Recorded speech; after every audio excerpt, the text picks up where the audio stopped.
Welcome back to Emergent Technology. Today I have the Canon RF 16mm f2.8, a new compact non-L lens for Canon's full-frame mirrorless system.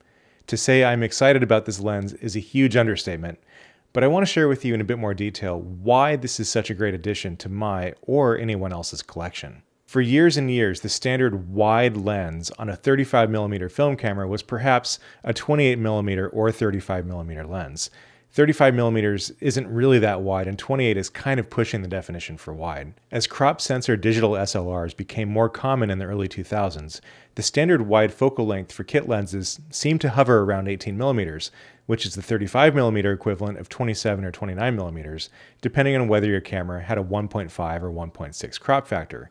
Like with 35mm bodies, it's still not very wide. Over time, third-party manufacturers and OEMs came out with ultra-wide zooms for crop bodies starting at 10 to 12mm, or the equivalent of perhaps 16 to 20mm on a full-frame body. The Sigma 10 to 20mm for crop bodies was one of my first experiences with lenses in the ultra-wide category, and I had a lot of fun with it. This is the end of the focal length spectrum I absolutely love for many types of photography. I spent years in college and afterward at that very wide end of that spectrum without going into fisheye. When I went full frame in 2015, the first lens I put on my 6D was Canon's 17 to 40mm f4L. Given its price, around $300 to $500 on the used market, it was very hard to beat, and especially if you didn't need that extra stop of light. But it was and continues to be a great ultra-wide walk-around lens without being as heavy or as bulky as the 16 to 35 2.8. Circling back to why I'm so excited about this new RF 16mm, when I shot with the Canon 17 to 40, the Sigma 10 to 20 on crop, even the new RF 15 to 35, I exclusively used them at their widest focal lengths. But then the announcement came of the RF 16mm f2.8. Sure, it's a non-L lens, but it does something for my uses that all the other lenses I just mentioned can't do: remain inconspicuous. Take a look at this. It's tiny. It's about the same size as the RF 50mm f1.8 and features the same STM autofocus system.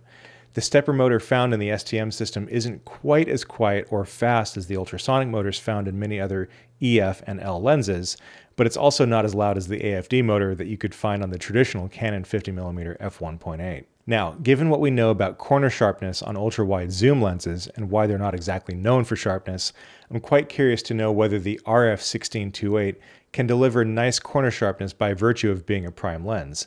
At $300, it's kind of anyone's guess, but I'm no optical engineer.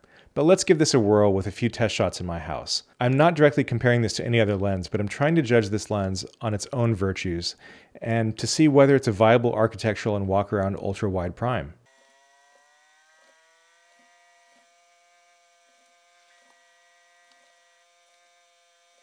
What I want to do right away is just kind of scroll through the photos and look for any commonalities. And what we're seeing is that, I'm shooting photos quite close up, which of course is going to distort some corners and lines. But the question is, how detrimental is this to the picture itself? So let's go back to the very beginning and take a look. And this is kind of a flat-on shot of my office. This is f2.8 at 125th of a second. And you see some pretty strong distortion, but the question is, can this be corrected reasonably well? And I don't think that there's a profile for it yet. So what I'm going to do is I'm going to try something that's along the lines of the 17 to 40 for distortion and just see if this has any effect. And yes, it seems to, both in the vignetting and the distortion. And I can even crank up distortion a little bit more to straighten out those lines. I don't want to go overkill on this because otherwise we're going to start bending them in the wrong direction. But just to see if I can improve some of that distortion to make it a little bit less noticeable. So here is before lens corrections and here's after. So far so good. I'm pretty happy with that.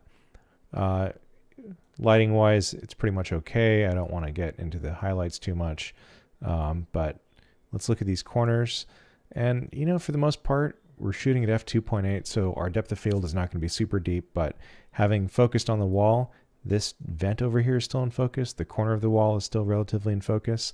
Not bad. For what's supposed to be in focus, it is all quite very much in focus. Let's move along. I like this type of shot where you have one thing in focus on the left side or the right side, and then the rest of it sort of fades out into the out of focus area. I focused on this knob here. This is 16mm f2.8, of course, at 1/125th of a second.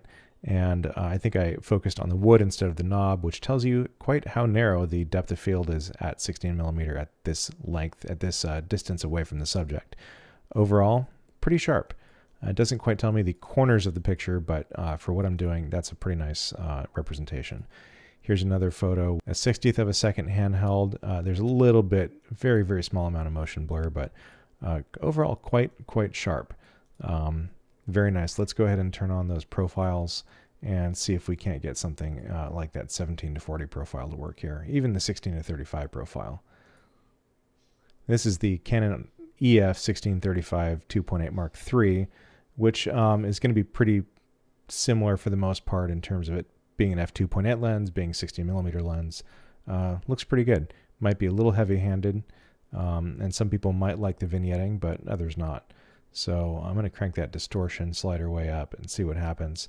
I mean, that's straightening out the lines pretty well, I gotta say. Let's uncheck the this correction here. You know, there's off, back on.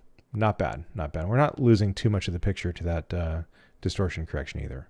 Moving right along to what is a quite challenging picture here. So let's go ahead and bring this exposure up a little bit. Turn our highlights down, our whites down, just to give us a little bit more range to see what we're looking at in the picture. Corners are really, really sharp. I'm seeing some aberrations, but in direct light, I would expect to see that here in the window and the light fixture. But looking even way into the corner here, it is sharp at 5.6, 1/20th of a second, ISO 250. Color me impressed on this one. This is pretty good. So that's a win in my book. Let's move on to this overall shot of the room here. Distortion is pretty prevalent in this one, but let's go back and turn on that 16-35mm Mark III profile and see if we can't correct some of that. Let's do off and then back on. Pretty good. So I'd be comfortable leaving it right here. Again, this is f11 at 1/40th of a second, ISO 8000 at screen resolution, which right now is fit to screen. I'm not sure what percentage that is of the original size. It looks really, really nice. The distortion is decently corrected. It's not mind-blowing, but it shouldn't be at 16. And then right into the corners, you know, this is all pretty sharp. For a $300 lens, doing a very, very specific job, it does it quite well. Overall, for $300, I am quite impressed with this lens. Have you bought the 16mm f2.8 yet for the RF system? Let us know in the comments. Thanks for watching Emergent Technology. If you liked that video, don't forget to hit that like button and consider subscribing and maybe even drop a comment. Cheers.